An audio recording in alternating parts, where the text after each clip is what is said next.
Yan na ang bukid natin. Madamati Kuliglig. Yan. Kuliglig with tampi-tampi. Oh. Nakalahati na. Maaga pa, nakalahati na. Yan. Sa kabila tapos na. Yan ang bunubon natin. Napakarami. Parang sumubra naman yata. Yan.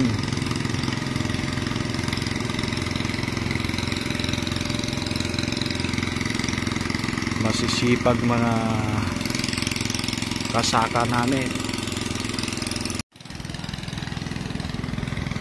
Tati bunubaw ne mang malmalpas dan manolang sinro duwalang inain.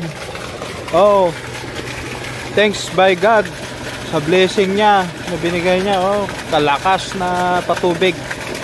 Thanks Lord.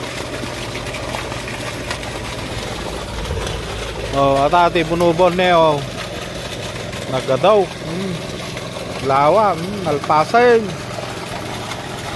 Oh. 2.0 hectares 2.3 pakarepan na ata nga bunubon na yun nagadaw. Salamat dahil tapos na rin ang pagkukuliglig nila. Yun. Last na sinilong. Pintas nga bunubon. Dito ati bunubon.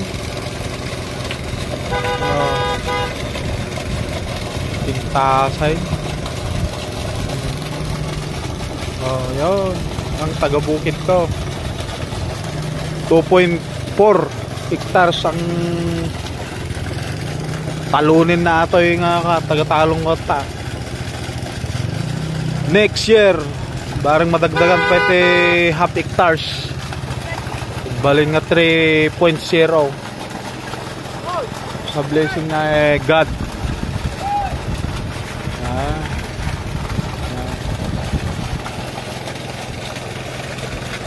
Ito ang patubig niya. Di kuryente, malakas.